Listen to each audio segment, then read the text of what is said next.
Hello student. कल हम लोग चर्चा किए थे नीति शास्त्र। एथिक्स का मतलब क्या है, इस पर हम लोग चर्चा कर चुके हैं। नीति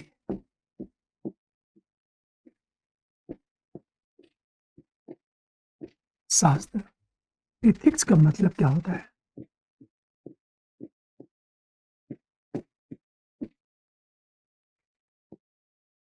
हम लोग कल इस पर चर्चा कर चुके थे। दोबारा मैं रिपीट करता हूं, इस शब्द का मतलब क्या है। नीति शास्त्र एक तरह से देखा जाए उचित और अनुचित का मानदंड है। अर्थात क्या उचित है और क्या अनुचित है, इसका एक मानक है नीति शास्त्र। लेकिन पुनः एक प्रश्न उठा कि नैतिकता क्या है, मॉरलिटी। नैतिकता की हम बात करें,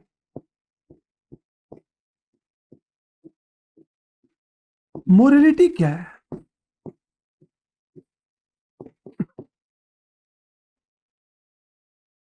क्या एथिक्स और मोरलिटी में कोई अंतर है या दोनों एक है।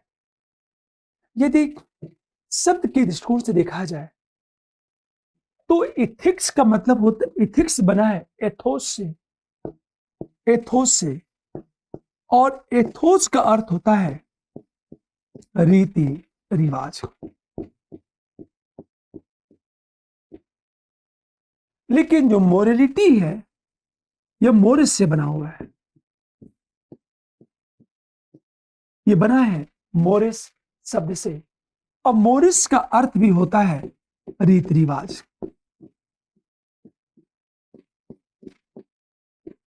इसका मतलब यह है कि शब्द के अर्थ की दृष्टि से दोनों एक है, फिर भी दोनों में अंतर है। प्रश्न ये उठा कि एथिक्स और मोरलिटी में अंतर क्या है। एक तरह से देखा जाए, क्या हम मोरलिटी को नीति शास्त्र कह सकते हैं या नहीं कह सकते। हम इस पर चर्चा करेंगे। जैसे ये कहा जाए, नीति शास्त्र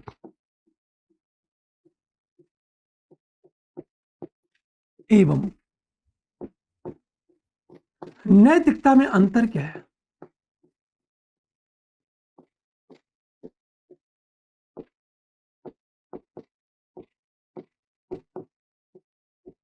क्या अंतर है दोनों में।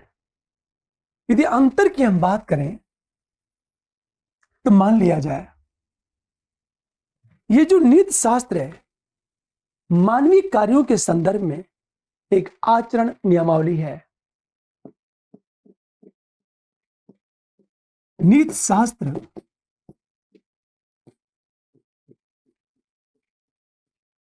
मानवीय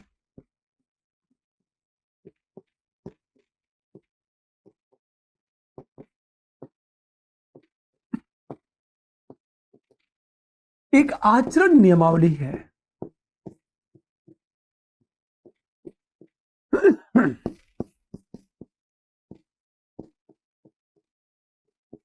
ये इसका सामान्य अर्थ है। लेकिन हम नैतिकता की बात करें, गलत और सही के संदर्भ में एक मानक है। नैतिकता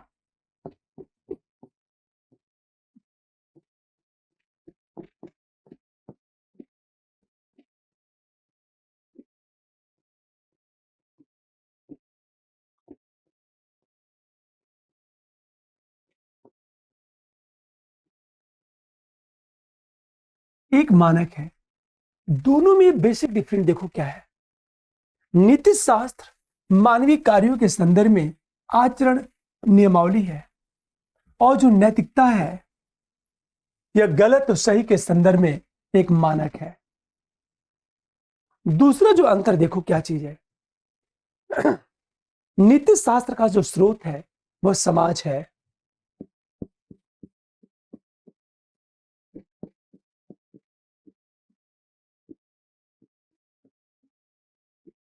स्रोत समाज है, जबकि नैतिकता का जो स्रोत है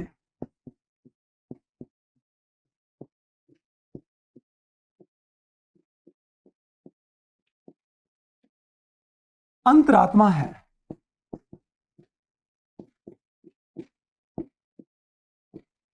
इंट्यूशन है। ध्यान सुनने इस बात को कि दोनों में यदि अंतर की बात करें तो दूसरा जो अंतर यह है कि नीति शास्त्र का स्रोत समाज है, अर्थात समाज ये बताता है कि क्या सही है और क्या गलत है। लेकिन जो मोरलिटी है, हम मोरलिटी की बात करें, जो मोरलिटी है उसका जो स्रोत है वह इंट्यूशन है, अंतरात्मा है। अर्थात अंतरात्मा ये बताती है कि क्या सही है और क्या गलत है। अंतर देखो जरा, हो सकता है समाज उसे सही मानता हो, वह मेरा इंट्यूशन उसे गलत माने। जैसे जाति भेदभाव, समाज कहता है जाति भेदभाव सही है, वह लड़कियों के साथ भी भेदभाव करता है समाज, लेकिन इंट्यूशन, आत्मा, अंतरात्मा कहती है कि जाति भेदभाव गलत है। अब एक चीज देखो आप, नीति शास्त्र का जो स्रोत है वह समाज है। हम समाज की बात करें और इसे निर्धारित करने में संस्कृति की बड़ी भूमिका होती है, कल्चर की। अलग अलग समाजों में कल्चर अलग अलग है, इसलिए अलग अलग समुदायों में इथिक्स अलग अलग है।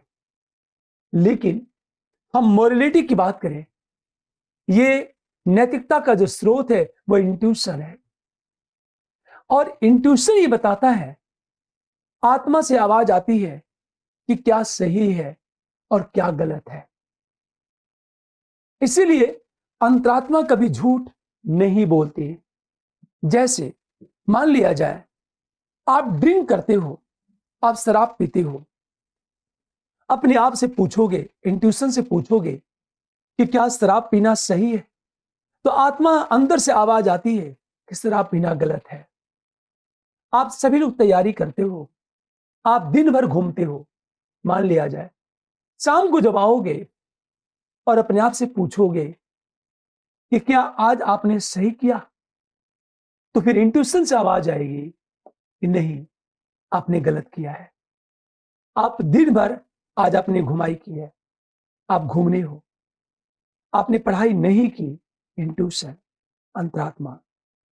कई बार क्या होता है आपने झगड़ा किया, किसी को गाली दी, पर इंट्यूशन से पूछोगे, अपने अंतरात्मा से पूछेंगे आप, तो आपका इंट्यूशन ये कहेगा कि गाली देना गलत है।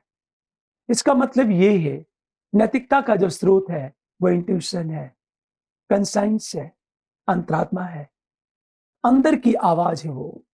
तो दोनों भी बेसिक जो डिफरेंट है, नीति शास्त्र का जो स्रोत है वह समाज है और नैतिकता का जो स्रोत है अंतरात्मा है।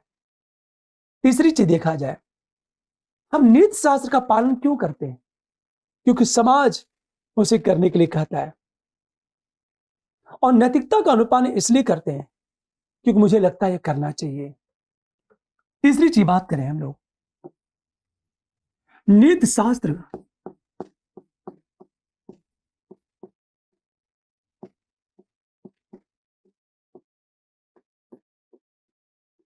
का अनुपालन इसलिए करते हैं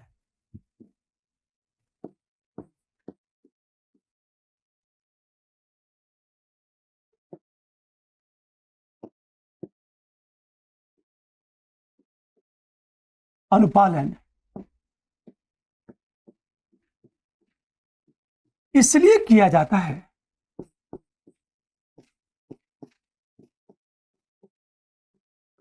क्योंकि समाज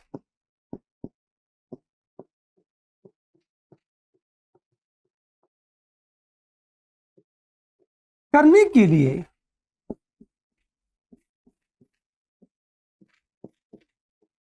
कहता है, किंतु नैतिकता का अनुपालन इसलिए किया जाता है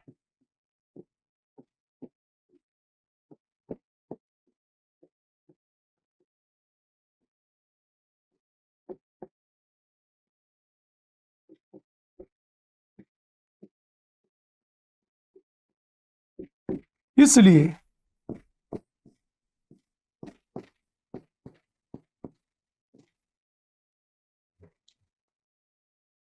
कि हम उसका पालन करना चाहते हैं। आत्मा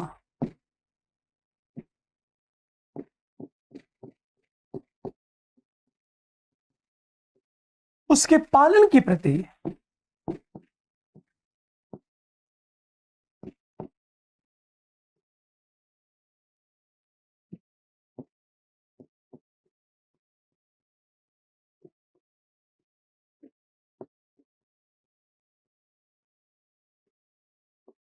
अब इसे देखो आप, दोनों में जो अंतर है, हम नैतिकता का पालन क्यों करते हैं?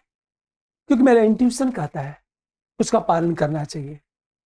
पर हम नीति शास्त्र का अनुपालन इसलिए करते हैं क्योंकि समाज ऐसा चाहता है, और नीति शास्त्र का स्रोत समाज है, और नैतिकता का जो स्रोत है वह इंट्यूशन है। इंट्यूशन क्या कहता है? इसलिए एक चीज देखो, आप नीति शास्त्र का विरोध करते हो, समाज आपकी आलोचना करेगा, और आप नैतिकता का विरोध करने पर प्रायश्चित होगा, पश्चाताप होता है। इसलिए ये देखा जाए अगली चीज कि नीति शास्त्र का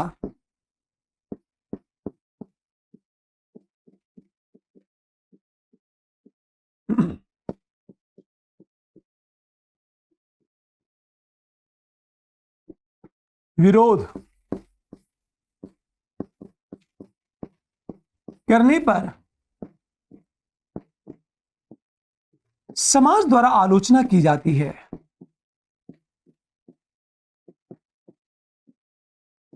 आलोचना की जाती है। लेकिन हम नैतिकता की बात करें, नैतिकता का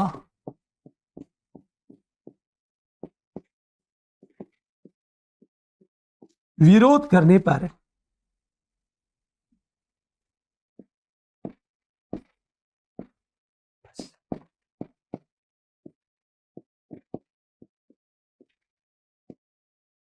पश्चाताप होता है।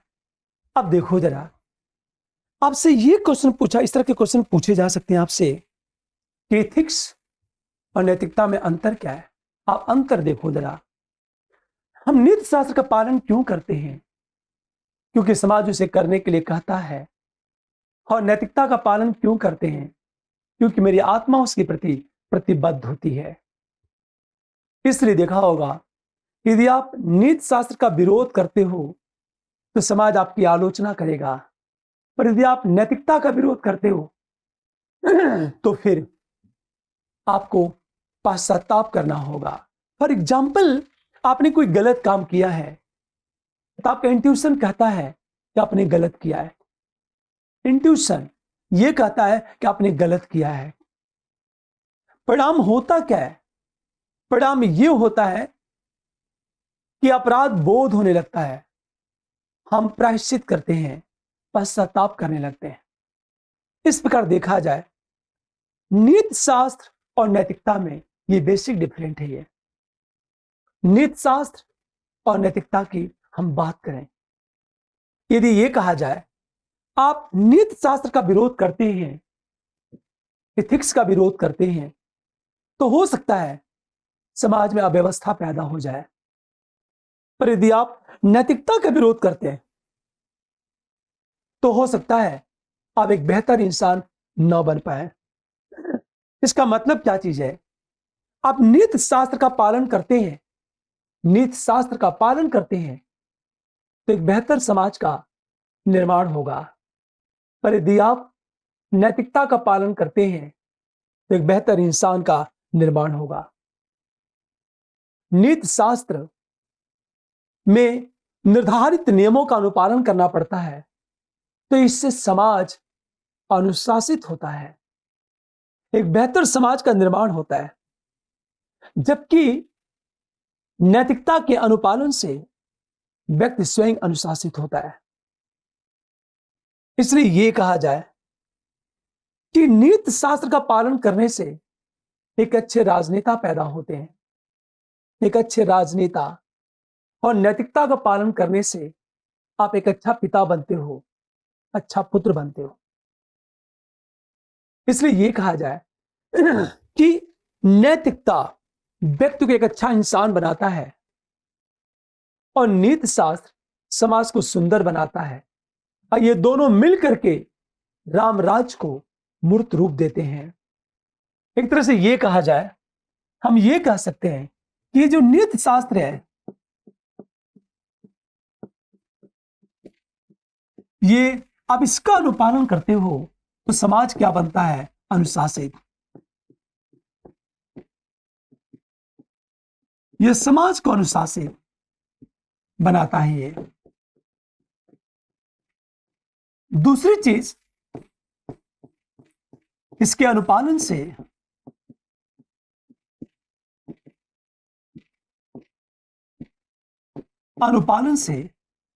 अच्छे राजनेता और प्रशासक पैदा होते हैं।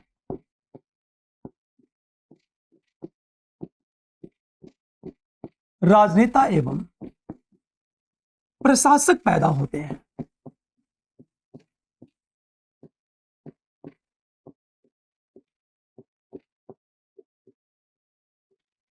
आप इसे देखो आप, लेकिन आप नैतिकता का पालन करते हैं तो व्यक्ति अनुशासित होता है।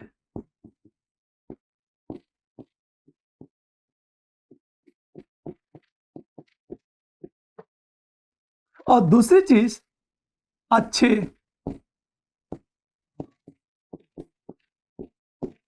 पिता, अभिभावक बनते हैं आप। इसलिए यह कहा जाता है कि व्यक्ति को नीति शास्त्र का भी पालन करना चाहिए और नैतिकता का भी पालन करना चाहिए। पर दीदी देखा जाए, दोनों जो है एक बेहतर सुंदर समाज का निर्माण करते हैं। मान लिया जाए आप नैतिकता का पालन करते हैं तो आप अनुशासित हो जाएंगे। यदि आप अनुशासित हुए तो आप अच्छे पिता बनेंगे। आप नीति शास्त्र का पालन करते हैं तो समाज अनुशासित बनता है, अच्छे राजनेता एवं प्रशासक पैदा होते हैं, और ये दोनों मिल करके एक बेहतर सुंदर समाज का निर्माण करते हैं। देखा जाए तो पुनः एक प्रश्न उठा, जब इथिक्स की बात करेंगे, कुछ कैसे वर्ड्स हैं जिसका प्रयोग बार बार होगा आपके इथिक्स के सिलेबस में। अब देखो आप, ये चीज है, पुनः शब्द को चर्चा करना चाहता हूं, कुछ ऐसे शब्दों की मैं चर्चा करना चाहता हूं। लगातार जब मैं आपका क्वेश्चन पेपर देखा एमपीपीसीएस का, तो शब्दों पर क्वेश्चन पूछा गया है, वर्ड्स की मीनिंग पर क्वेश्चन पूछा गया है। हम लोग उसकी चर्चा करेंगे। जैसे अभी आपके सिलेबस में लिखा हुआ है मनोविज्ञान, लोक प्रशासन, राजनीति विज्ञान, दर्शन शास्त्र। इसमें एक शब्द है प्रशासक किसे कहते हैं? सद्गुण का मतलब क्या है? वर्चु कहते किसे हैं? वर्चु का मतलब क्या होता है? हम शुभ किसे कहते हैं? अशुभ किसे कहते हैं? कर्तव्य का मतलब क्या होता है और कर्तव्य का निर्धारण होता कैसे है? आज हम इन शब्दों पर चर्चा करेंगे कि कई बार इन शब्दों से प्रश्न पूछे गए हैं। अब एक चीज देखो आप, जैसे अभी हमारी 2 या 3 क्लास चलेगी केवल शब्द की मीनिंग पर, जहां से प्रश्न पूछे जा रहे हैं। जैसे सबसे बड़ी चीज हम बात करें, वर्चू क्या है? हम वर्चू कहते किसे हैं? वैल्यूज, मूल्य क्या है? हम मूल्य कहते किसे हैं? एट्रीब्यूट्स क्या है? गुण क्या है? हम गुण किसे कहते हैं? और कितनी तरह के गुणों की बात की जाती है। अब देखो आप, सबसे पहले हम कुछ फिलोसफिकल वर्ड्स की बात करते हैं। फिलोसफिकल वर्ड्स, जैसे एक शब्द है वर्चू। सद्गुण का अर्थ क्या है? सद्गुण, जैसे प्लेटो एक फिलोसफर है, प्लेटो ने कहा कि विवेक, साहस, संयम यह वर्चू है, यह सद्गुण है। अरस्तु ने कहा मित्रता भी सद्गुण है, और सुकरात ने कहा ज्ञान ही सद्गुण है, वर्चू है। तो वर्चू है क्या? हम सद्गुण कहते किसे हैं? यदि ये कहा जाए जो सद्गुण कुछ ऐसे मूल्य होते हैं जो जन्मजात नहीं होते, निरंतर अभ्यास से आचरण में प्रतिबिंबित होते हैं। हम जब सद्गुण की बात करेंगे तो सद्गुण कुछ ऐसे मूल्य होते हैं, ऐसे मूल्य जो निरंतर अभ्यास से व्यक्ति के आचरण में प्रतिबिंबित होते हैं। जैसे हम सद्गुण वर्चू की बात करें, वर्चू का मतलब क्या होता है? इस शब्द की मीनिंग देखो आप। 15 से 20 वर्ड्स हैं जिन्हें समझना बहुत जरूरी है। वर्चू का मतलब होता है ऐसे मूल्य जो निरंतर अभ्यास से व्यक्ति के आचरण में प्रतिबिंबित होते हैं।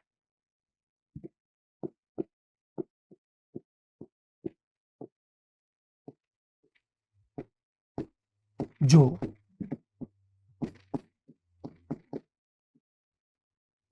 व्यक्ति के आचरण में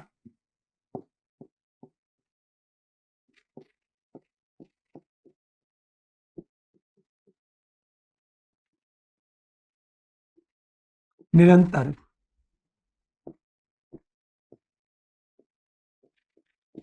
अभ्यास से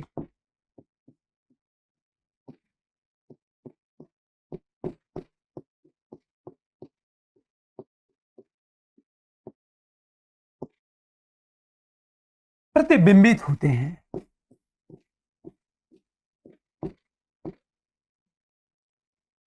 अब देखो आप, इसे वर्चू कहा जाता है। ऐसे मूल्य जो व्यक्ति के आचरण में निरंतर अभ्यास से प्रतिबिंबित होते हैं, उसे कहा जाता है मूल्य, अभी सद्गुण, वर्चू। लेकिन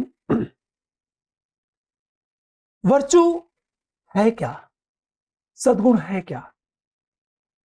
और कितनी तरह के सद्गुण की बात करें हम लोग? जैसे हम जब सद्गुण की बात करते हैं तो सुकरात एक फिलोसफर है। सुकरात ने यह कहा कि ज्ञान ही सद्गुण है। आप देखो आप, सुकरात ने यह कहा कि ज्ञान ही सद्गुण है, नॉलेज इज वर्चू। और ये जो है आपके एमपीपीसीएस में पूछा गया है। आगे हम इस पर चर्चा करेंगे। प्रश्न ये उठा, नॉलेज क्या है? हम ज्ञान किसे कहते हैं? ज्ञान का मतलब क्या होता है? हम जब ज्ञान को डिफाइन करेंगे तो ज्ञान की मीनिंग हर जगह अलग अलग है, और जितने भी फिलोसफर हैं सबने ज्ञान को डिफाइन किया है। नॉलेज की बात करें, आखिर नॉलेज है क्या? यदि ज्ञान की बात की जाए, ज्ञान, नॉलेज, तो नॉलेज कहते किसे हैं? सामान्य भाषा में देखा जाए तो नॉलेज का अर्थ होता है कि प्रमाणों पर आधारित विश्वासी ज्ञान है। यह सामान्य मीनिंग है कि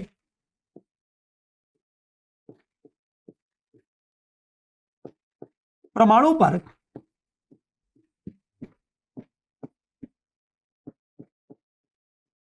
आधारित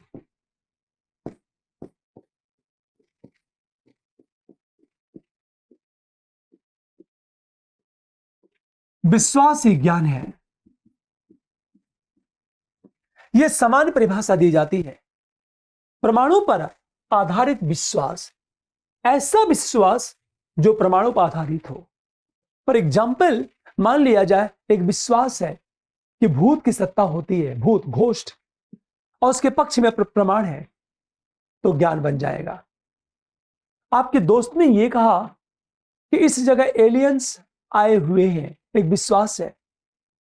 आप वहां जाते हो, उसका प्रमाण मिल गया, तो आपका जो विश्वास है वो ज्ञान बन जाएगा।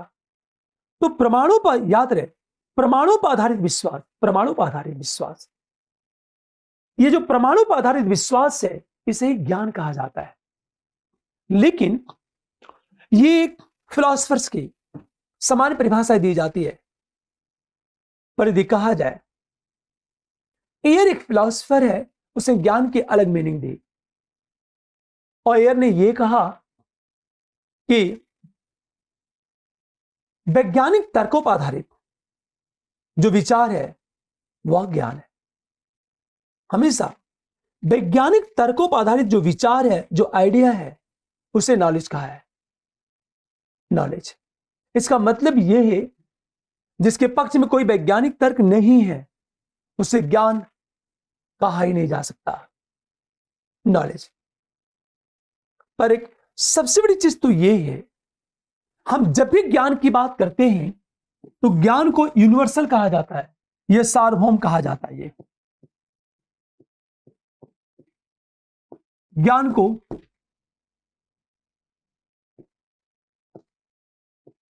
सार्वभौम सत्य माना जाता है, यूनिवर्सल ट्रूथ माना जाता है ज्ञान को। इसका मतलब यह है, जैसे छोटा सा एग्जांपल लो, 2 + 2 = 4, ये यूनिवर्सल ट्रूथ है, ये और यह ज्ञान है। यह विचार प्लेटो ने दिया और प्लेटो से पूछा गया कि ज्ञान के फीचर्स क्या है, विशेषता क्या है, ज्ञान कराने का आधार क्या है। तो प्लेटो ने कहा कि जो यूनिवर्सल ट्रूथ है वह ज्ञान है। जैसे इस आधार पर देखा जाए, गणित यूनिवर्सल ट्रूथ है तो ज्ञान है। फिजिक्स के जितने नियम है वह ज्ञान है, क्योंकि फिजिक्स के नियम यूनिवर्सल ट्रूथ है। फॉर एग्जाम्पल, जिस पिंड की अपनी गुरुत्वाकर्षण शक्ति होती है, गुरुत्वाकर्षण शक्ति होगी, बिल्कुल उसका अपना एक द्रव्यमान भी होगा, मास। अब सोचो आप, ये एक यूनिवर्सल ट्रूथ है। जल का जो अणु सूत्र है वो H2O है, ये यूनिवर्सल ट्रूथ है। ये तो जब भी ज्ञान की बात की जाएगी, ज्ञान हमेशा यूनिवर्सल ट्रूथ होता है, सार्वभौम सत्य को ही हम ज्ञान कहते हैं। इसे देखा होगा, कई जगह ज्ञान और विश्वास में अंतर माना जाता है, बिलीव और नॉलेज अंतर है। अक्सर कहा जाता है ज्ञान प्राप्त करना चाहिए, न कि विश्वास। लेकिन आपका विश्वास यदि प्रमाणित हो गया तो ज्ञान बन जाएगा, और प्रमाणित नहीं हो पाया तो विश्वास रहेगा। तो कोई भी ऐसा विचार यदि प्रमाणित हो गया, फॉर एग्जाम्पल, साइंटिस्ट के दिमाग में सबसे पहले एक आइडिया जनरेट होता है, एक विचार उत्पन्न होता है। फिर जब उस विचार को वह वैज्ञानिक प्रमाणित कर देता है तो ज्ञान बन जाता है। पर यदि वह प्रमाणित न हो तो ज्ञान नहीं बनेगा। तो ज्ञान और विश्वास में अंतर होता है। ज्ञान अलग है और विश्वास अलग है। जैसे ये कहा जाए, मान लिया जाए आपसे, अब इसे देखो आप, हम ये कहें ज्ञान एवं विश्वास में अंतर क्या है।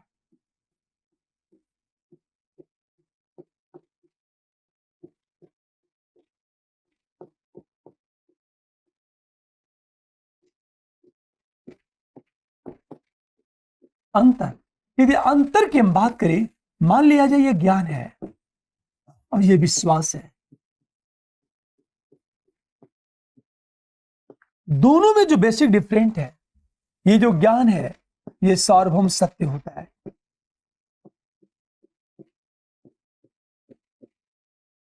और ये जो विश्वास है यह व्यक्ति सापेक्ष होता है।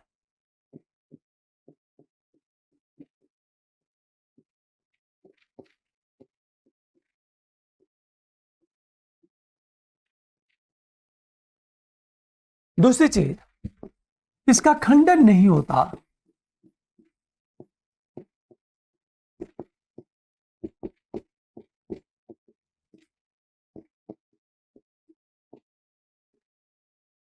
और इसकी बात करें, इसका खंडन हो जाता है।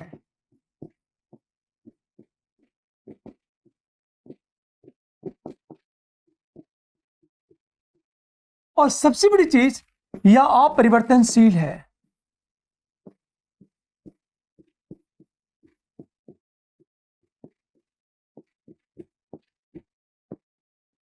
या जो है परिवर्तनशील होता है।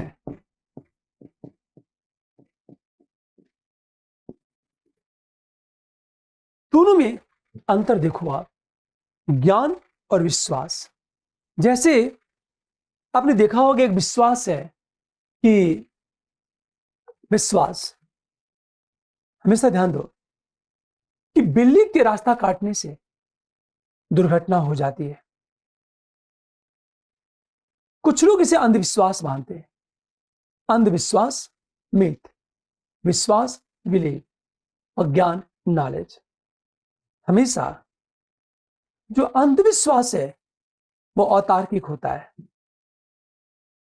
लेकिन अंधविश्वास कभी भी ज्ञान में कन्वर्ट नहीं होगा, पर विश्वास ज्ञान में कन्वर्ट हो सकता है। देखो आप, हम लोग बात कर रहे थे, ये जो ज्ञान है ये यूनिवर्सल ट्रूथ है, और जो विश्वास है ये यूनिवर्सल ट्रूथ नहीं होता, ये व्यक्ति सापेक्ष होता है। इसका मतलब ये है कि जो नॉलेज है वो एब्सोल्यूट है, वो निरपेक्ष होता है। निरपेक्ष का मतलब क्या होता है? जैसे किसी अन्य की अपेक्षा ना हो, हम उसे एब्सोल्यूट कहते हैं। जैसे ईश्वर, ईश्वर निरपेक्ष है क्योंकि ईश्वर को अन्य किसी की कोई अपेक्षा नहीं है, हम निरपेक्ष कहते हैं उसे। ठीक है, अब हमेशा ध्यान दो इस बात को। पर विश्वास सापेक्ष होता है। सापेक्ष, चाहे परिस्थिति सापेक्ष हो, चाहे व्यक्ति सापेक्ष हो, और जब उसमें समय में परिवर्तन होगा तो विश्वास बदल भी सकता है। पर ये जो ज्ञान है इसमें कोई परिवर्तन नहीं होता। देखो आप, ये जो ज्ञान है ये अपरिवर्तनशील होता है, और जो विश्वास है ये परिवर्तनशील होता है। ज्ञान और विश्वास, एक एग्जाम्पल लिया जाए, मान लिया जाए कि आपको विश्वास है भूत होते हैं। यदि वो प्रूफ हो गया, सिद्ध हो गया, तो ज्ञान बन जाएगा, और सिद्ध नहीं हो पाया तो विश्वास है। वह हो सकता है दुनिया में बहुत ऐसी सारी चीजें हैं जो अभी विश्वास है, पर जिस दिन सिद्ध हो गया वो ज्ञान बन जाएगा। इसलिए ये देखा जाए, ज्ञान और विश्वास दोनों अलग अलग हैं। पर एक प्रश्न है, बात करें हम लोग कि जब ज्ञान की बात करते हैं तो सत्य क्या है? ट्रूथ किसे कहते हैं? सत्य का मतलब क्या होता है? सत्य और सत्य दोनों अलग अलग चीजें हैं। सत्य अलग है और सत्य अलग है, ट्रूथ अलग है और एग्जिस्टेंस अलग है। तो सत्य क्या है और सत्य क्या है? धर्म का मतलब क्या होता है? हम धर्म कहते किसे हैं? देखा जाए तो हम जब धर्म की बात करेंगे, तमाम ऐसे वर्ड्स जहां से सीधे प्रश्न पूछा जा सकता है। मोक्ष का मतलब क्या होता है? अशुभ क्या है और शुभ क्या है? उचित किसे कहते हैं और अनुचित किसे कहते हैं? आज हम इसी पर चर्चा करेंगे। दूसरी चीज देखो जरा,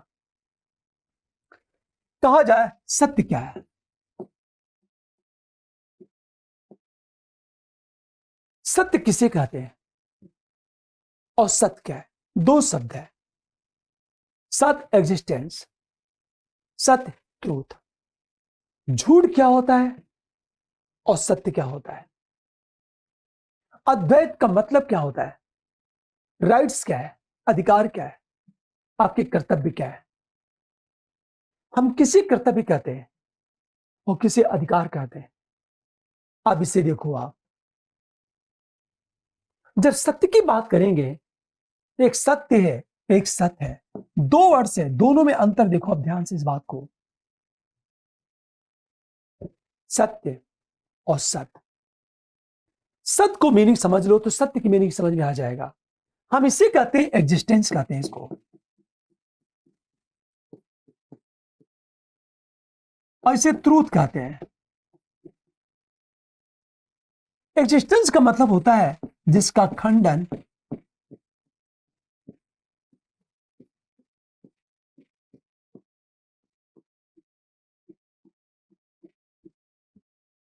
किसी भी काल में न हो, उसे एग्जिस्टेंस कहा जाता है। जिसका खंडन किसी भी काल में न हो उसे सत्य कहा जाता है। जैसे हम बात करें ईश्वर, यह सत्य है, ब्रह्म, यह सत्य है। तो सत्य का मतलब क्या होता है? जिसका खंडन किसी भी काल में ना हो, न तो अतीत, न तो वर्तमान और न तो भविष्य। जैसे ईश्वर का खंडन कभी नहीं होता, ब्रह्म का खंडन कभी नहीं होता, यह सत्य है।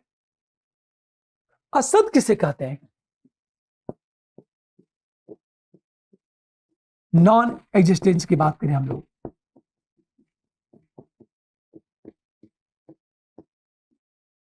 असत का मतलब है जिसकी सत्ता किसी भी काल में ना हो।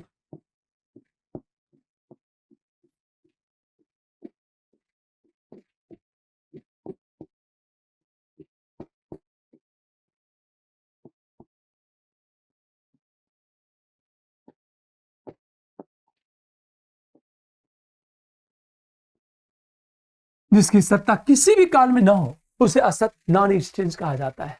जैसे हम बात करें आकाश कुसुम,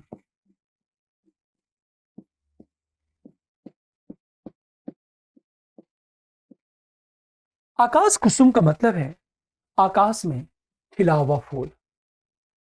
जो आकाश में खिला हुआ फूल है उसे असत कहा जाता है। इन शब्दों का प्रयोग बार बार होगा आपके क्लास में। आकाश कुसुम की बात करें हम लोग। दूसरी बात, बंध्या पुत्र।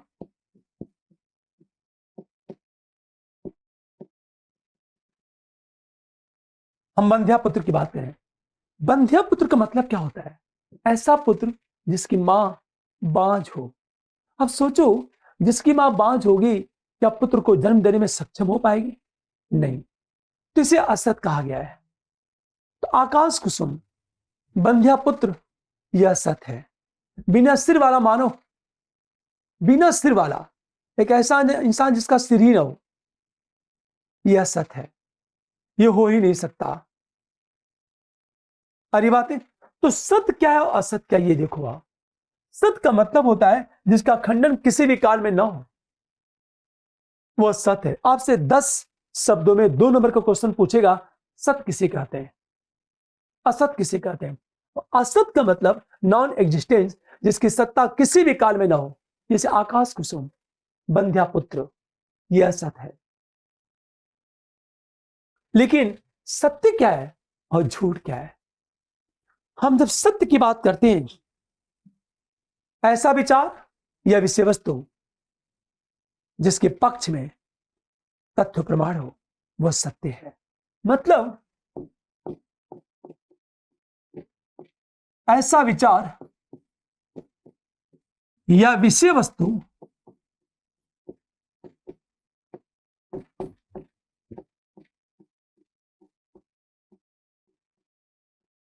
जिसके पक्ष में प्रमाण एवं तथ्य हो,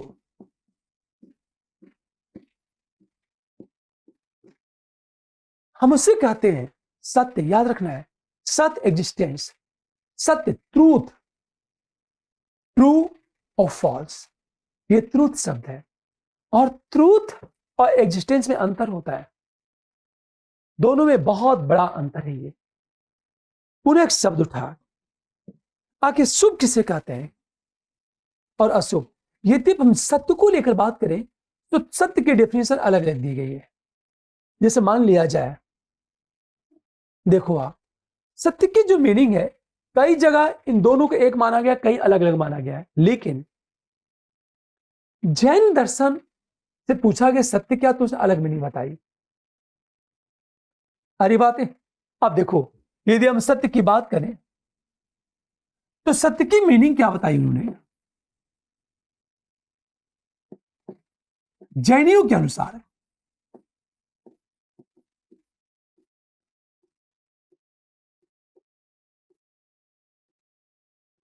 जैन दर्शन से पूछा गया सत्य क्या है, तो उन्होंने अलग तर्क दिया। और जैन दर्शन कहता क्या है? जैन दर्शन कहता है जिसकी उत्पत्ति विनाश स्थिरता उसे सत्य कहा जाता है।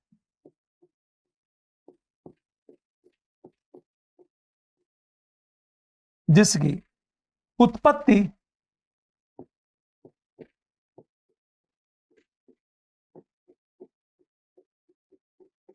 विनाश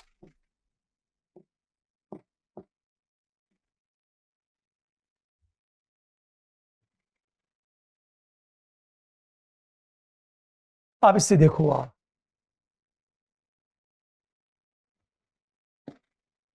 जिसकी उत्पत्ति एवं विनाश हो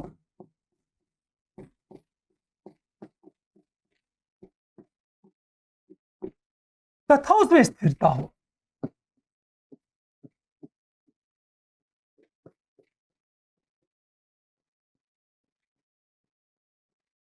इसे सत्य कहा गया है। यह दार्शनिकों का विचार है। बौद्धों ने क्या तर्क दिया? ने यह कहा कि जब सत्य की डेफिनेशन यह कहा जिसमें कार्य को उत्पन्न करने की क्षमता हो,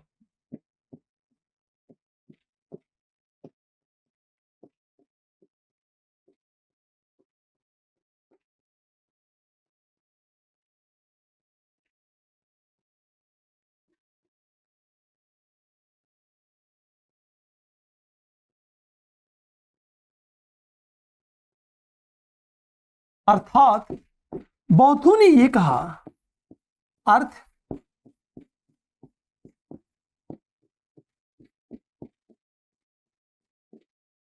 क्रियाकारित्व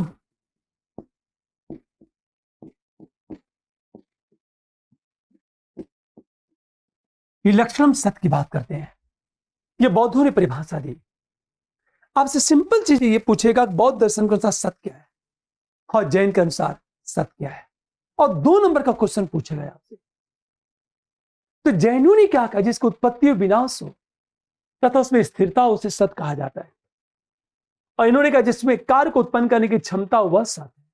इसी को संस्कृत भाषा में कहा गया कि अर्थ क्रियाकारित्व लक्षणम सत्य, यह कहा गया था सत्य। पूरक शब्द है जिसकी चर्चा बार बार होगी। अशुभ क्या है? हम अशुभ कहते किसे? शिक्षा का मतलब क्या होता है? शिक्षित होना और साक्षर होना, दोनों में अंतर है। साक्षर और शिक्षित। साक्षर उसे कहते हैं जो पढ़ना लिखना जानता हो, और शिक्षित उसे कहते हैं जो पढ़ना लिखना तो जानता ही हो बल्कि वो तार्किक निर्णय ले, नैतिक निर्णय लेता हो, उसे कहा जाता है शिक्षित होना। सारी बातें जैसे एक लाइन में यदि आपसे यह कहा जाए, ये वर्ड्स साक्षर और शिक्षित की हम बात करें एक शब्द में, अभी हम लोग डिस्कस कर रहे हैं केवल वर्ड्स की मीनिंग पे, और ऐसे शब्द जिसका प्रयोग बार बार होगा आपकी क्लास में। जैसे मैंने क्या कहा, साक्षर का मतलब क्या होता है? जिसे अक्षरों का ज्ञान हो।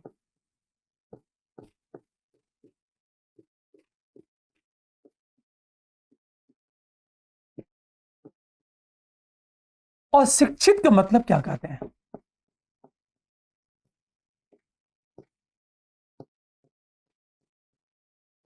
साक्षर प्लस नैतिक एवं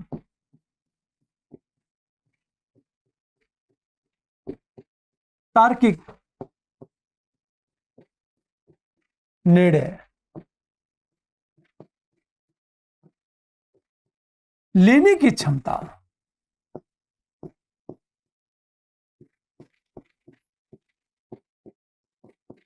हम उसे शिक्षित कहते हैं। जैसे कलाम साहब ने यह कहा, शिक्षित बनो। और शिक्षित बनने का मतलब यह है कि आप साक्षर तो हो ही, आपको अक्षरों का ज्ञान तो होना ही चाहिए, प्लस आप नैतिक और तार्किक निर्णय लो आप, तो इसे कहा जाता है शिक्षित बनो आप। पुनः एक प्रश्न उठा कि अशुभ किसे कहते हैं, अशुभ का मतलब क्या होता है। यदि आप अशुभ की बात करें, देखो आप,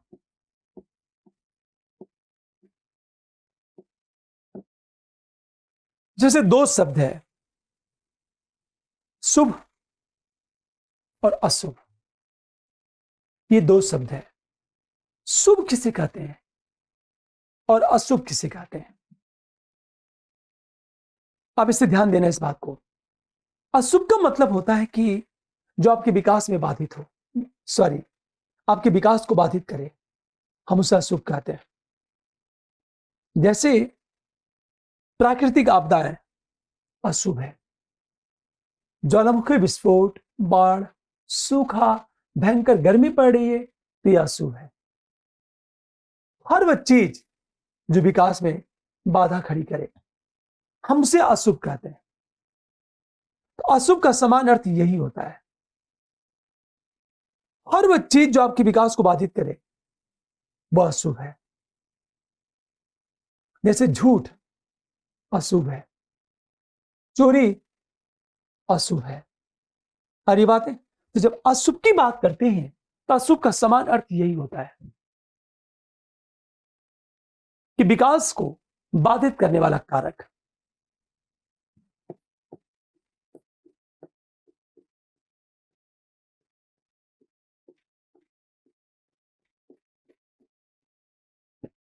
बाधित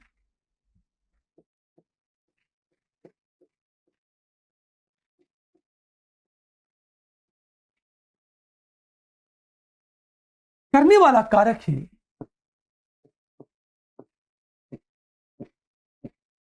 अशुभ कहलाता है।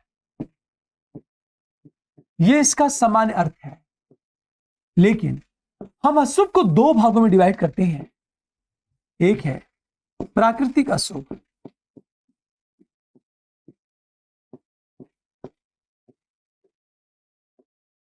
या प्राकृतिक घटनाओं से उत्पन्न।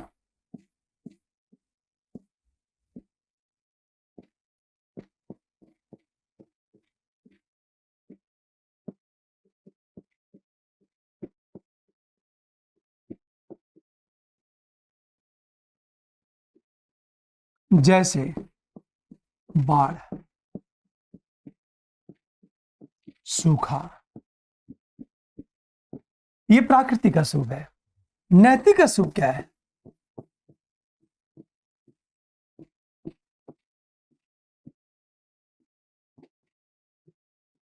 यह मानव के आचरण से उत्पन्न होता है।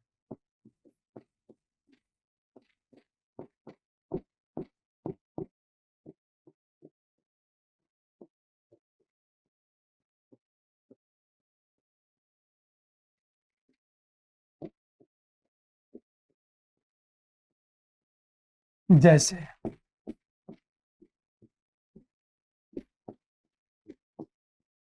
चोरी, हिंसा, झूठ, हम इसे नैतिक अशुभ कहते हैं। और आपसे जो प्रश्न पूछा जाएगा एक लाइन में कि आखिर अशुभ के कितने प्रकार हैं, ठीक है, उनकी मीनिंग बताइए, आपसे यह पूछा जा सकता है। आप हमेशा ध्यान दीजिए इस बात को। जैसे आप पढ़ाई कर रहे हो, आपका मित्र आपकी पढ़ाई में बाधा खड़ी कर रहा है, तो अशुभ है। पता चला आप पढ़ रहे हो, लाइट कट गई, आपकी पढ़ाई में बाधा खड़ी हो गई, तो वह अशुभ है। तो अशुभ का मतलब ये होता है हर वह चीज जो आपके विकास को बाधित करे वह अशुभ है। ओके, अशुभ को देखो आप, मैंने क्या कहा, नैतिक अशुभ और प्राकृतिक अशुभ की बात करें हम लोग।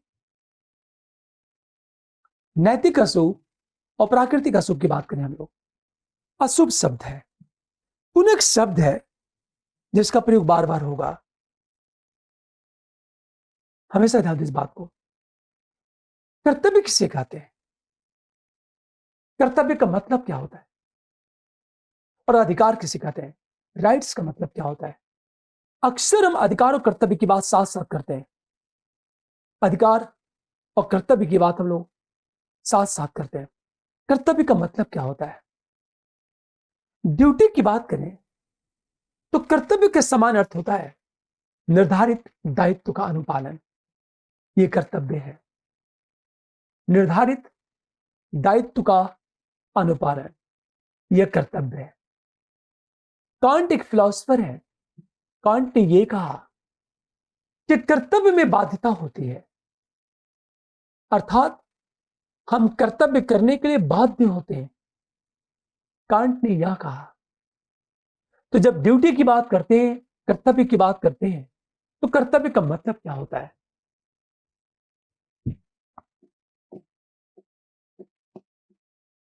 अब इसे देखूंगा। हम जब कर्तव्य की बात करते हैं तो कर्तव्य का समान अर्थ क्या होता है? निर्धारित दायित्व का अनुपालन।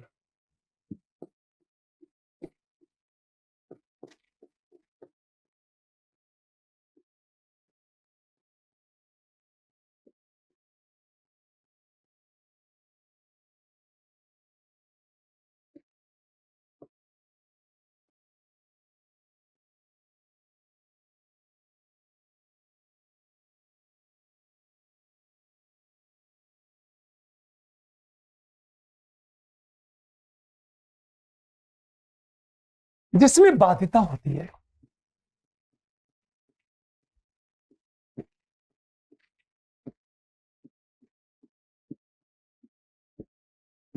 हम उसे कर्तव्य कहते हैं। फॉर एग्जाम्पल, आपका कर्तव्य पढ़ना, उसमें बाध्यता है। मेरा कर्तव्य पढ़ाना, बाध्यता है। तो जब भी कर्तव्य की बात करते हैं तो निर्धारित दायित्व का अनुपालन जिसमें बाध्यता होती है, आप बाध्य होते हो। कर्तव्य यह अलग चीज है कि प्रशासनिक कर्तव्य, राजनीतिक कर्तव्य, शिक्षा का कर्तव्य। कर्तव्य के बहुत सारे रूप होते हैं। ठीक है, हम करते हैं। ये हमारे संविधान में मौलिक कर्तव्य की बात की गई है। मौलिक कर्तव्य। आपसे केवल 10 शब्दों में पूछा जाए कर्तव्य की मीनिंग क्या है, तो एग्जैक्ट कर्तव्य की जो मीनिंग होती है, निर्धारित दायित्व का अनुपालन जिसमें बाध्यता होती है, हम उसे कहते हैं कर्तव्य। और यह परिभाषा दिया है कांट नामक फिलोसोफर, कांट नामक दार्शनिक ने यह परिभाषा दी है। तो दूसरा शब्द राइट्स क्या है? अधिकार क्या है? हम अधिकार कहते किसे हैं?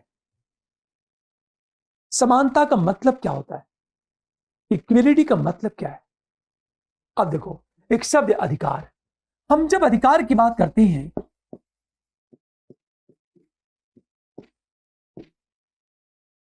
अब इसे देखो आप, राइट्स का मतलब, अधिकार का मतलब क्या होता है?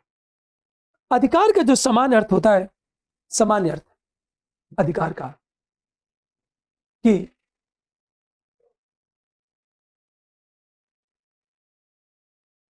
ऐसी मांग जिसे समाज स्वीकार करता है और राज्य उसे कानूनी मान्यता देता है।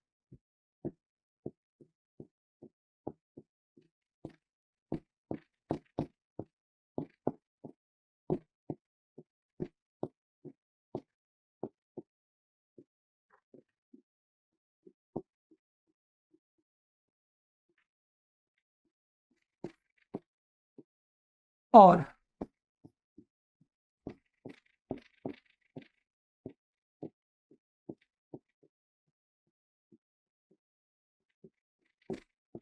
कानूनी मान्यता देता है।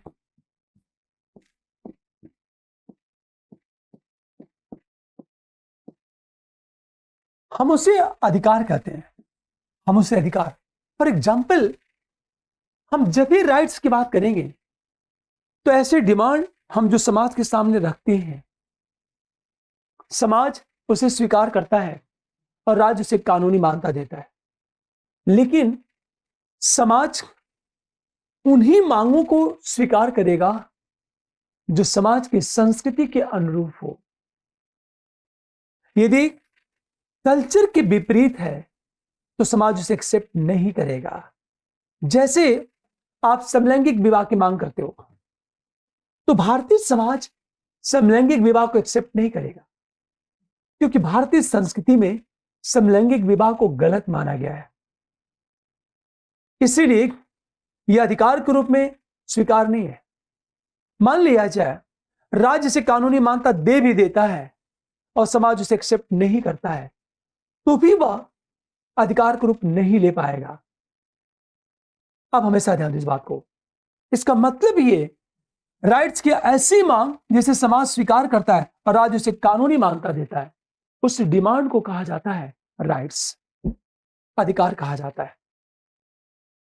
यदि जैसे यूरोपियन समाज की बात करें, यूरोपियन समाज में वो समाज बहुत ओपन सोसाइटी है, खुला समाज है।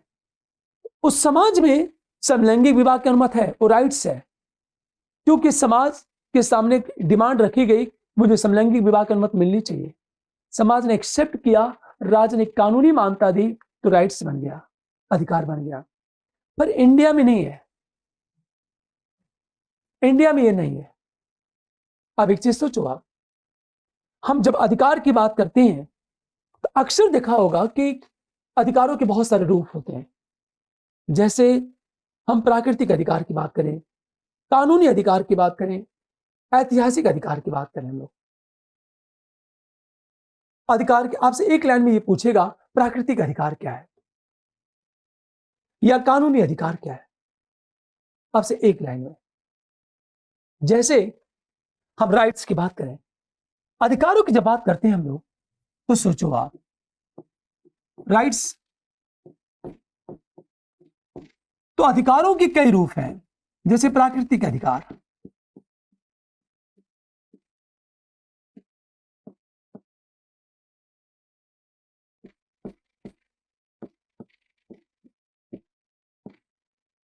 हम जब प्राकृतिक अधिकार की बात करेंगे तो प्राकृतिक अधिकार का मतलब है ऐसे अधिकार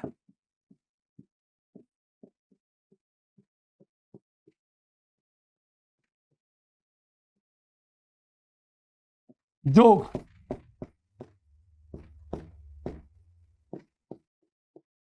प्रकृति से प्राप्त है।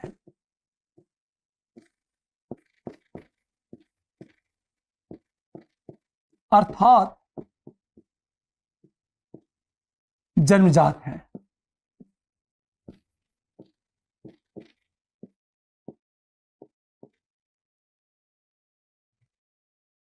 जैसे जीवन का अधिकार,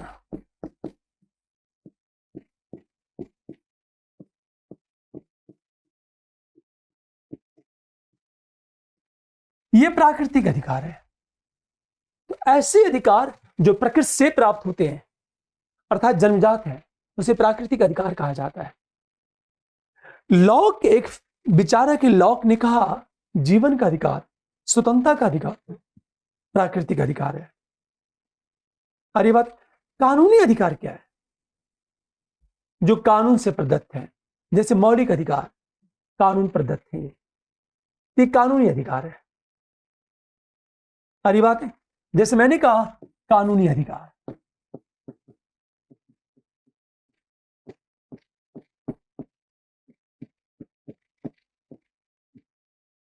अब इससे देखो, हम जब कानूनी अधिकार की बात करेंगे, ऐसे अधिकार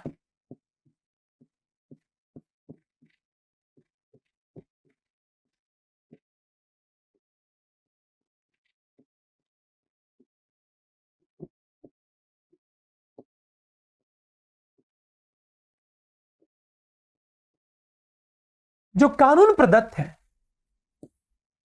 हम उसे कहते हैं कानूनी अधिकार। ऐसे अधिकार जो कानून प्रदत्त है।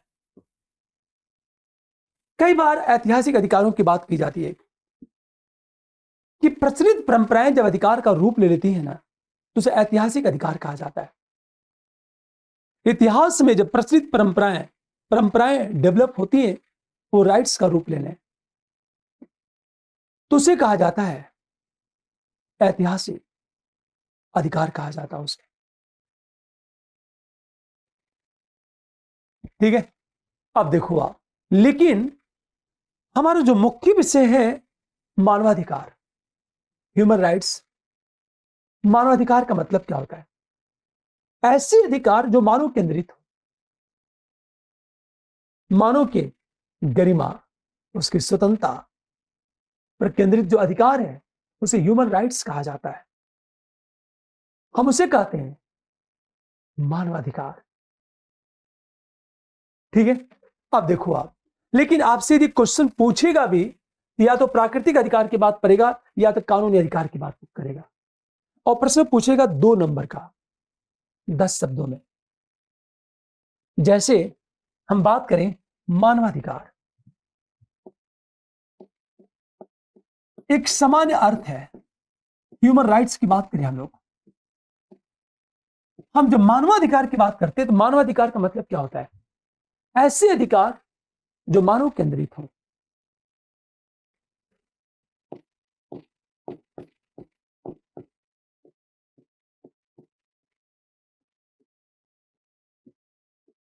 जो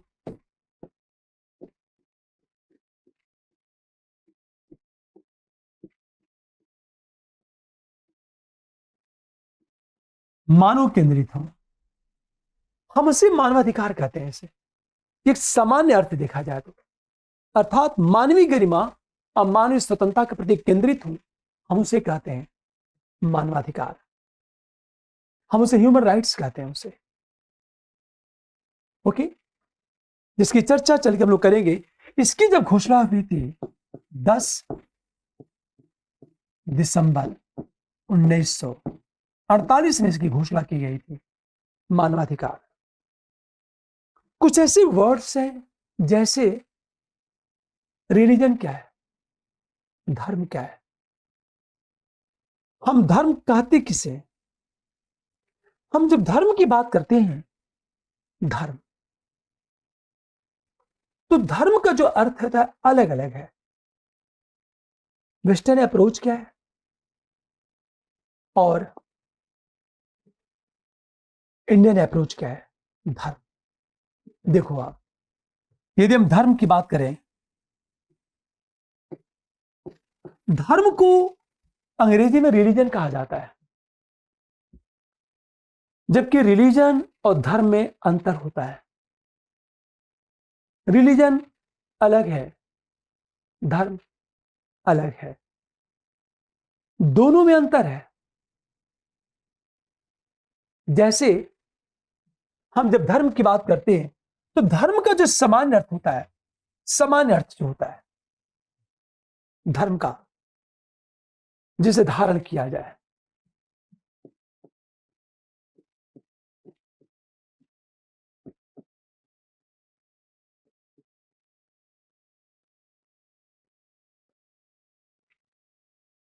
हम उसे धर्म कहते हैं। तो क्या धारण करें? तुम कर्तव्य को धारण करें।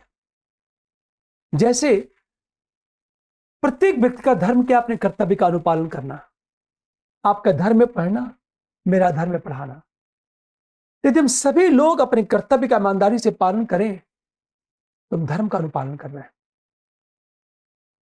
अब इसे देखो आप, तो जिसे धारण किया जा रहा है उसे धर्म कहा जाता है। हम जिसे धारण करते हैं उसे ही धर्म कहते हैं। ठीक है, जैसे एक छोटा सा एग्जांपल लिया जाए कि इस अर्थ में देखा जाए, तुम धर्म की बात करते क्या है? सामान्यतः धर्म को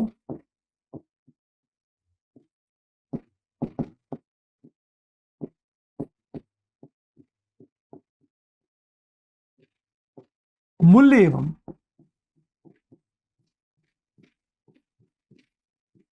कर्तव्य के रूप में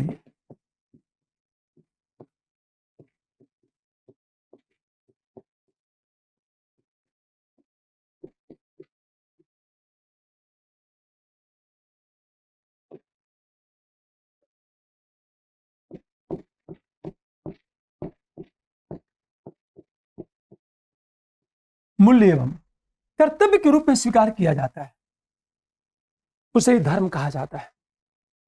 लेकिन यह धर्म के समान परिभाषा भारतीय दृष्टिकोण से परिभाषा दी जाती है, परंतु पाश्चात्य दृष्टिकोण से देखा जाए, पाश्चात्य दृष्टिकोण से इसकी मीनिंग यदि देखी जाए, पाश्चात्य वेस्टर्न नजरिए से बात करें हम लोग,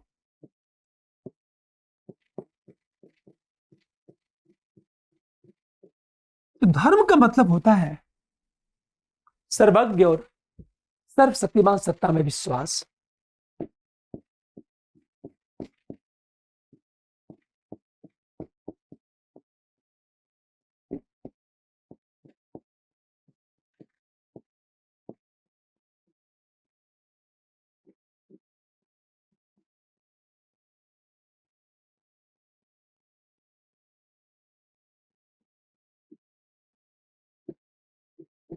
विश्वास ही धर्म है। अब हम जब सर्वज्ञ की बात करते हैं और सर्वशक्तिमान की बात करते हैं, सर्वज्ञ उससे कहा जाता है जो सब कुछ जानता हो, जैसे अतीत, वर्तमान और भविष्य तीनों का ज्ञान हो, हम उसे सर्वज्ञ कहते हैं। और सर्वशक्तिमान का मतलब है जो इतना पावरफुल हो कि कुछ भी कर सकता है, हम उसे सर्वशक्तिमान कहते हैं। अब एक चीज देखो आप ध्यान से, तो सर्वज्ञ और सर्वशक्तिमान सत्ता में विश्वासी धर्म है, यह वेस्टर्न नजरिए से परिभाषा है इसकी।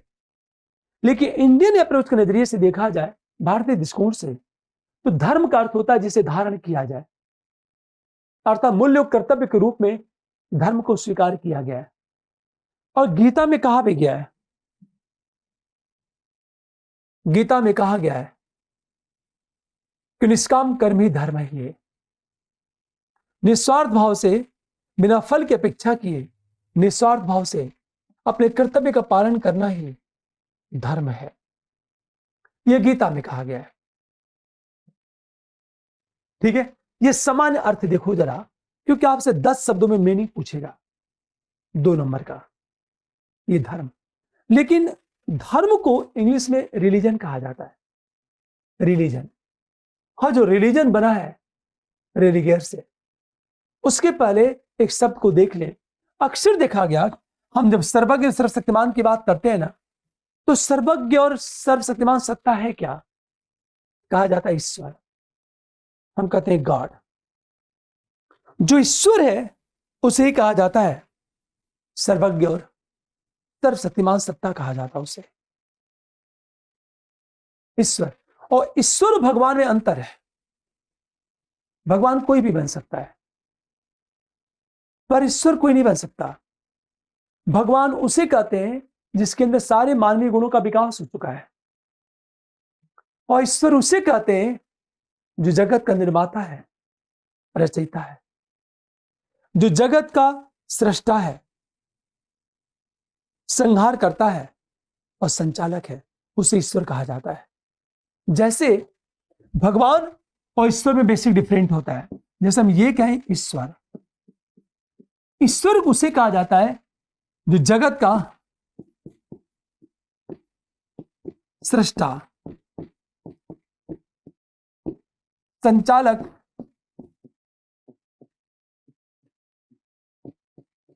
एवं संहार करता।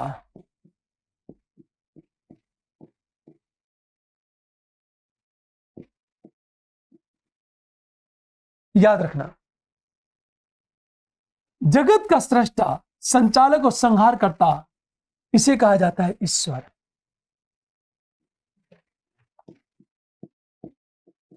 हम सत्ता की बात करें, इसे ईश्वर कहा जाता है। गौतम बुद्ध, महावीर स्वामी ईश्वर नहीं थे, वो भगवान थे। और भगवान उसे कहा जाता है जिसके अंदर मानवीय गुणों का ज्यादा विकास हो जाए, मतलब मानवीय गुण अपने टॉप लेवल पर पहुंच जाए, हम उसे भगवान कहते हैं। ईश्वर और भगवान में अंतर होता है। गौतम बुद्ध भगवान थे, ईश्वर नहीं। महावीर स्वामी भगवान थे, ईश्वर नहीं। हम सब भगवान बन सकते हैं पर ईश्वर नहीं बन सकते। भगवान अनेक हो गए पर ईश्वर तो एक है। ईश्वर एक होता है, भगवान अनेक भी हो सकता है।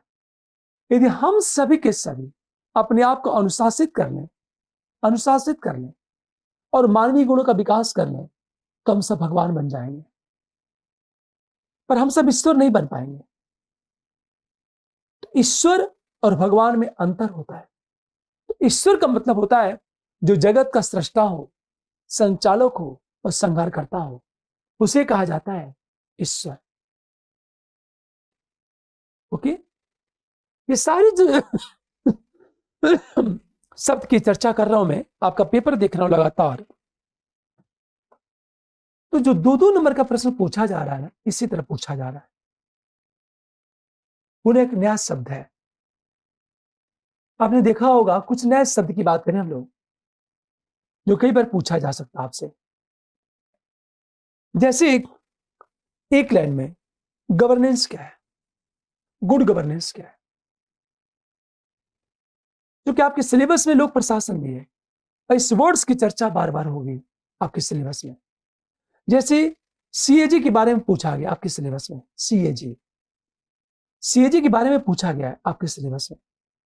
तो प्रश्न सरकार किसे कहते हैं और गवर्नेंस किसे कहते हैं? सरकार और गवर्नेंस में अंतर होता है। सरकार किसे सरकार कहा जाता है, राज्य क्या है? अब इसे देखो आप, ये वर्ड्स की बात करें, हम जब सरकार की बात करते हैं,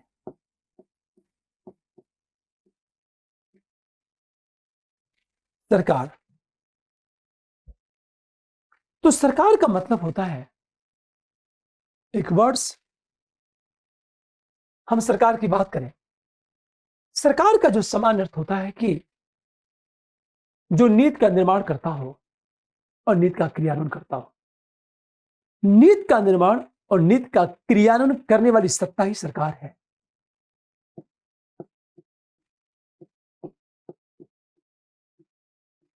नीति का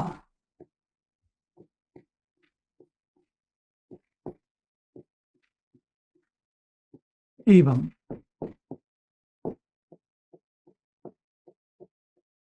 नीति का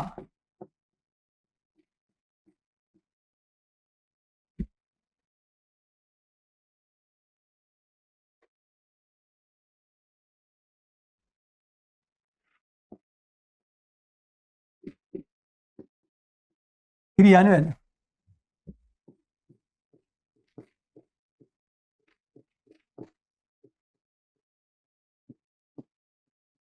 या निकाय, ये सरकार कहलाती है।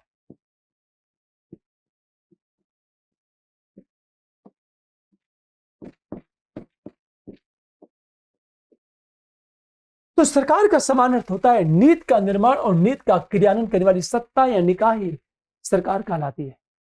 यह सामान्य अर्थ है सरकार। लेकिन गवर्नेंस क्या है? और हम इसे कहते हैं गवर्नमेंट और दूसरा शब्द है गवर्नेंस। गवर्नेंस का मतलब क्या होता है? यदि गवर्नेंस की बात करें हम गवर्नेंस को कहते हैं अभिशासन।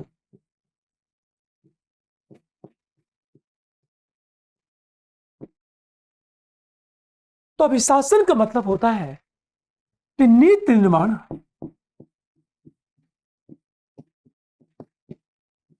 एवं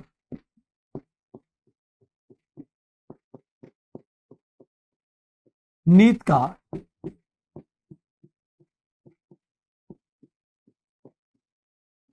क्रियान्वयन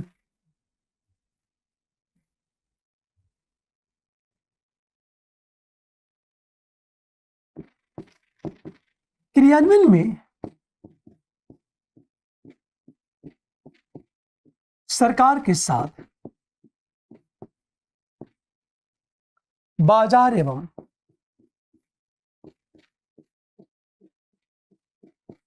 नागरिक समाज की भूमिका का होना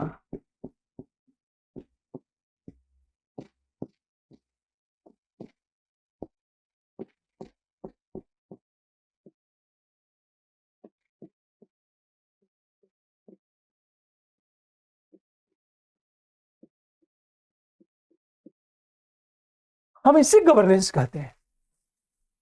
मैंने क्या कहा? यह गवर्नमेंट है, यह गवर्नेंस है।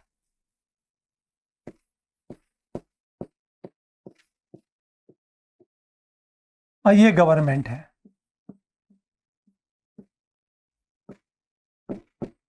अब इसे देखो आप, गवर्नमेंट का मतलब होता है नीति का निर्माण एवं नीति का क्रियान्वयन करने वाली सत्ता या निकाय ही सरकार कहलाती है। तो जो नीति का निर्माण और नीति का क्रियान्वयन करता है उसे सरकार कहा जाता है।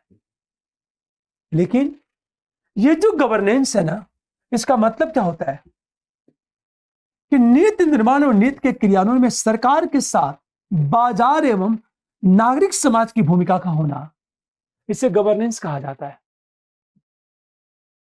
अब इसे देखो आप, हम इसे कहते हैं गवर्नेंस। आपसे 10 शब्दों में पूछा जाएगा कि गवर्नेंस का मतलब क्या होता है। अब इसे देखो आप, जैसे इसमें 2 शब्द हैं, एक बाजार है और दूसरा सिविल सोसाइटी। नागरिक समाज को कहा जाता है सिविल सोसाइटी।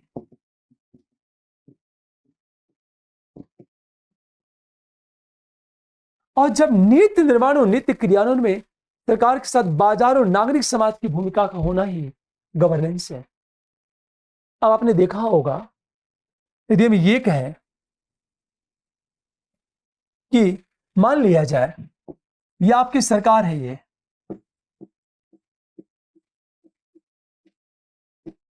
ये आपका बाजार है ये, और ये आपकी नागरिक समाज है ये।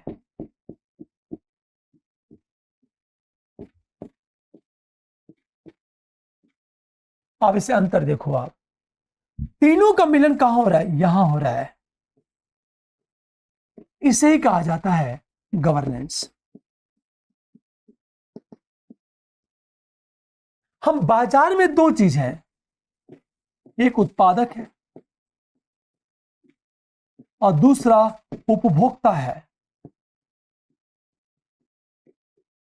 हम नागरिक समाज में मीडिया आती है, media, NGO, self help group, ये सिविल सोसाइटी का पार्ट है ये। इसे कहा जाता है गवर्नेंस। इसका मतलब ये कि सरकार अक्सर कहती है कि मिनिमम गवर्नमेंट मैक्सिमम गवर्नेंस। तो मिनिमम गवर्नमेंट का मतलब होता है कि सरकार की भूमिका सीमित हो जाए, और मैक्सिमम गवर्नेंस का मतलब होता है, मैक्सिमम गवर्नेंस का मतलब होता है कि सिविल सोसाइटी की भूमिका बढ़ती चली जाए। तो जब नीति के निर्माण और नीति क्रियान्वयन में सिविल सोसाइटी की भूमिका बढ़ जाती है, नागरिक समाज की भूमिका बढ़ती है, तो उसे कहा जाता है गवर्नेंस। सारी बात है। और ये सिविल सोसाइटी, इसकी भूमिका कम हो जाए, इसका मतलब है गवर्नमेंट बढ़ रहा है। और सरकार क्या कहती है? Minimum government maximum governance. याद रखना है, मिनिमम सरकार, अधिकतम गवर्नेंस।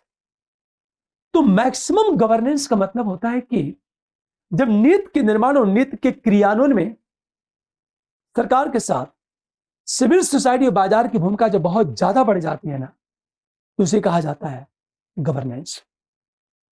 ये गवर्नमेंट क्या है और गवर्नेंस क्या है, ये छोटी छोटी वर्ड्स हैं। अब एक चीज देखो, कुछ नए शब्दों की हम बात करें जो आपसे पूछा जा सकता है कि इसका अर्थ क्या है। एक लाइन में सोसाइटी की मीनिंग क्या है, आपसे एक लाइन में। जैसे क्वेश्चन पूछा गया है, सहिष्णुता का अर्थ क्या है, एक शब्दों में पूछा, 10 शब्दों में पूछा गया है, और 2 नंबर का क्वेश्चन है यह। अब इसे देखो आप,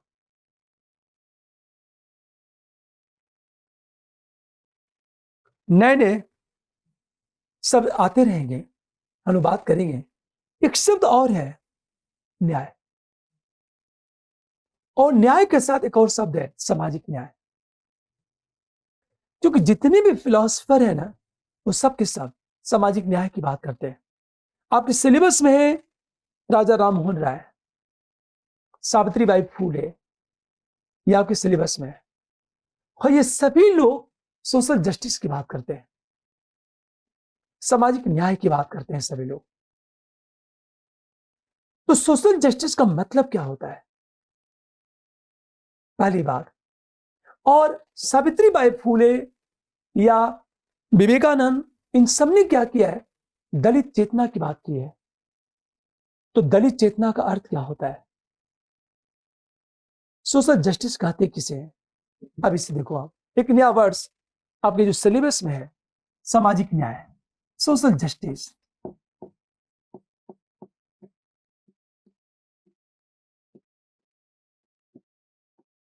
हम जब भी सामाजिक न्याय की बात करेंगे, सामाजिक न्याय का अर्थ होता है जाति, धर्म,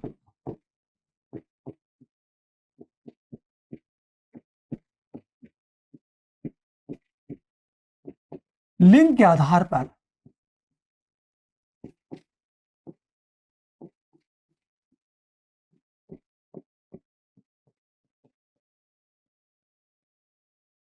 भेदभाव का निषेध। और दूसरी चीज देखा जाए,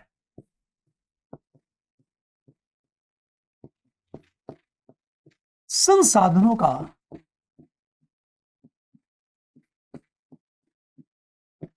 न्यायोचित वितरण। ये दो चीज है सोशल जस्टिस में। पहली चीज, जाति, धर्म, क्षेत्र और लिंग के आधार पर भेदभाव का निषेध और संसाधनों का न्यायोचित वितरण, हम इसे कहते हैं सोशल जस्टिस। क्योंकि जितने भी समाज सुधारक हैं, उनका उद्देश्य क्या था, सामाजिक न्याय की स्थापना करना। इसलिए किसी ने दरिद्र नारायण की बात की, विवेकानंद ने, और विवेकानंद ने यह कहा, मुझे मत छूओ, यदि यह आने वाले कुछ वर्षों तक और चलता रहा तो हम में से प्रत्येक व्यक्ति पागल खाने में कैद होगा। यह विचार है,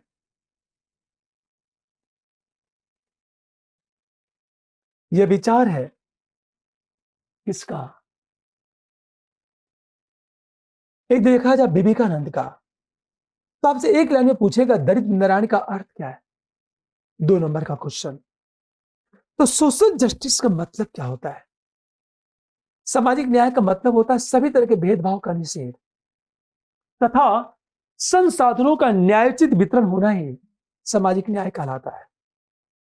उसमें एक नया शब्द और है, दलित चेतना। दलित चेतना कहते किसे हैं, एक नया वर्ड से, क्योंकि अनेक सामाजिक सुधारकों ने दलित चेतना की बात की है। तो दलित चेतना का मतलब होता है दलित समुदाय के द्वारा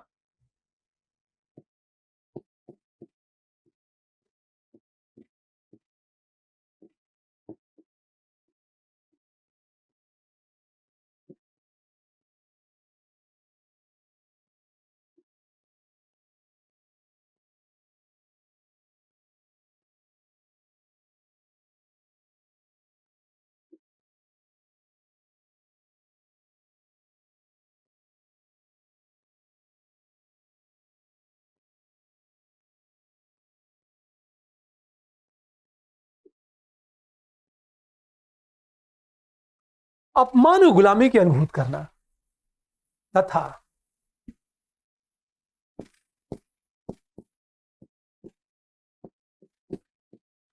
न्यायपूर्ण व्यवस्था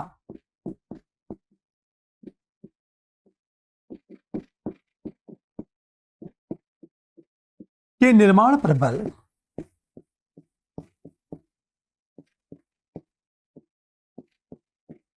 जहां सभी की गरिमा सुरक्षित हो,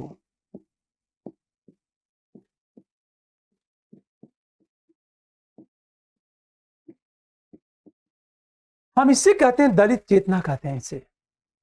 तो एक से देखो आप, दो शब्द, दलित चेतना का मतलब क्या होता है, दलित समुदाय के द्वारा अपमान एवं गुलामी की अनुभूत करना, मतलब वो समाज इस बात की अनुभूत करे कि उसे अपमानितपूर्ण जीवन जीना पड़ रहा है, और गुलामी की अनुभूत करना तथा न्यायपूर्ण व्यवस्था के निर्माण प्रबल जहां सभी की गरिमा सुरक्षित हो। एक ऐसा समाज जहां सभी की गरिमा सुरक्षित हो, उसे कहा जाता है दलित चेतना। अब इसे देखो आप, तो दो शब्द है, एक सोशल जस्टिस शब्द है और दूसरा दलित चेतना शब्द है ये। ठीक है, इन शब्दों से अभी तक पूछा तो नहीं गया है, पर फ्यूचर में यहां से प्रश्न पूछा जा सकता है। अब हम आते हैं सीधे टॉपिक पर। आपका टॉपिक है, सबसे पहले बात करें सुकरात।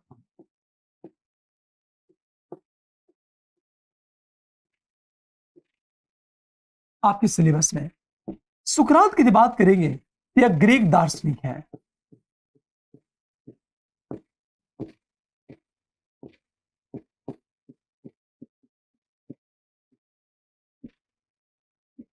यह ग्रीक दार्शनिक है, तब प्लेटो के गुरु हैं ये।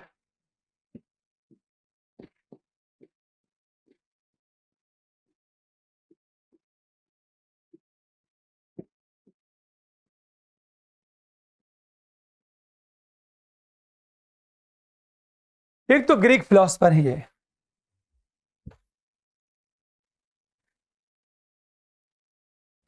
और प्लेटो के गुरु हैं ये सुकरात। सुकरात की जो मुख्य फिलॉसफी है, इन्होंने कहा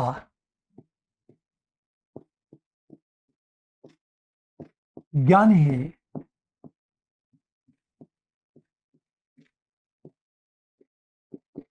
मतलब नॉलेज इज वर्च्यू, इसकी बात सुकरात ने की है। इसमें क्या बताना चाहते हैं, ज्ञानी सद्गुण का मतलब यह है, ज्ञानी कि ज्ञान ही वर्च्यू है। क्यों? तो सुकरात ने कहा पहली चीज, आखिर ज्ञान है क्या, और उन्होंने ज्ञान को क्यों सद्गुण माना। तो ज्ञान का मतलब होता है जैसे किसी विषय वस्तु के बारे में जान लेना ही ज्ञान नहीं है। सारी बातें, जैसे ये मार्कर है, मैं इससे लिख रहा हूं इस स्मार्ट पर बोर्ड पे, इसके बारे में जान लेना ही ज्ञान नहीं है, ये ज्ञान है ही नहीं।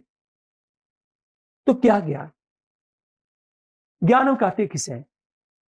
तो इन्होंने क्या कहा, जब ज्ञान की बात, नॉलेज इज, हम वर्चू की बात करें, तो इन्होंने क्या कहा कि उचित अनुचित, शुभ अशुभ, सत्य असत्य के बारे में बोध होना ज्ञान है। क्या सही है और क्या गलत है, क्या उचित है और क्या अनुचित है, इसके बारे में बोध होना ही ज्ञान है। लेकिन सुकरात ने यह कहा हमेशा कि आखिर व्यक्ति गलत काम क्यों करता है, चूंकि उसे विषय वस्तु की समझ नहीं होती। जब लोगों को ज्ञान नहीं होता तो वे लोग गलत काम करते हैं। तो गलत काम करने का मुख्य आधार यह है कि उन्हें वास्तविकता का बोध नहीं है कि सही क्या है और गलत क्या है। उन्हें इस बात का बोध नहीं है। ये विचार दिया सुकरात ने। और सबसे बड़ी चीज कि सुकरात ने कहा कि विवेक, साहस, संयम, ये सब सद्गुण के रूप है, ये सब ज्ञान के रूप है। तो विवेक, साहस, संयम, ये सब सद्गुणों के रूप है। यहीं पर सुकरात ने सद्गुणों की एकता का सिद्धांत दिया। सोचो आप, तो उसने, सुकरात ने कहा क्या, जब नॉलेज वर्चू की बात की गई, ज्ञानी सद्गुण की बात जब की गई, तो सुकरात ने क्या कहा? सुकरात ने यही कहा कि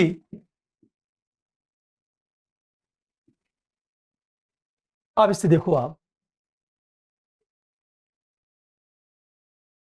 ज्ञान के माध्यम से हम सही कर्म करते हैं, अज्ञानी लोग गलत काम करते हैं। पर जो ज्ञानी लोग हैं उन्हें इस बात का बोध होता है कि क्या सही है और क्या गलत है। तो जिसमें जब ज्ञान शब्द है, ये ज्ञान शब्द, इस ज्ञान की जब मीनिंग बताया सुकरात ने, तो सुकरात ने क्या कहा कि केवल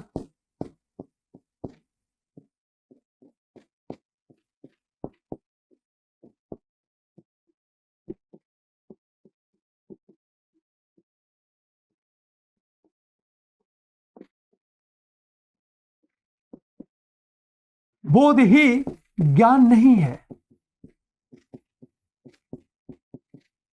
बल्कि उचित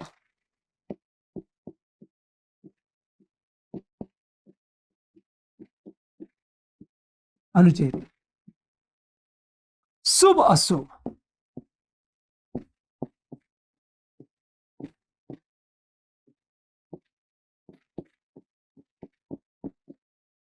का बोध ज्ञान है।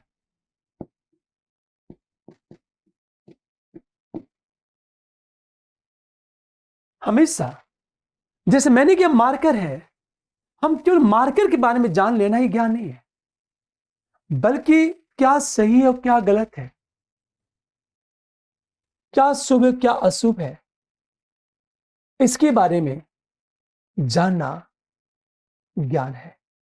अब देखो, आप उन्होंने ज्ञान की बात तो की, लेकिन उन्होंने ये कहा, सुकरात ने जब ज्ञानी सद्गुण की बात की, तो सुकरात ने बहुत अच्छी बात कही।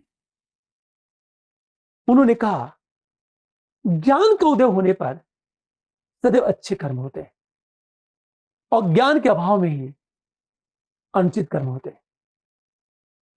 आप ध्यान देना इस बात को। इसका मतलब ये है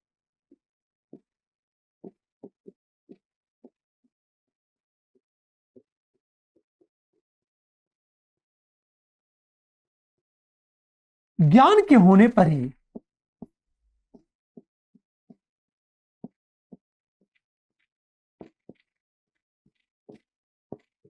सदैव अच्छे कर्म होते हैं। अर्थात जब व्यक्ति को ज्ञान करा दी जाए तो सदैव अच्छा कर्म करेगा, यह सुकरात ने कहा। और तीसरी चीज सुकरात ने यह कहा कि विवेक,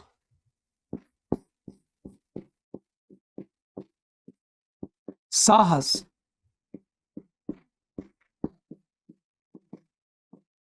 संयम, ये तीन चीज, विवेक, साहस, संयम, ये सद्गुण के रूप है। ये हमेशा ध्यान दो, विवेक, साहस, संयम, ये सद्गुण के रूप है, ये ज्ञान है। और यहीं पर सुकरात ने सद्गुणों की एकता का सिद्धांत दिया, सद्गुणों की एकता का सिद्धांत दिया उसने, और यह बताया कि सद्गुण क्या है। आप सोचो जरा इस बात को। लेकिन सुकरात कहता है हर एक व्यक्ति को सद्गुणी जीवन जीना चाहिए, जिसकी चर्चा हम लोग अगले क्लास में करेंगे। ठीक है, थैंक यू।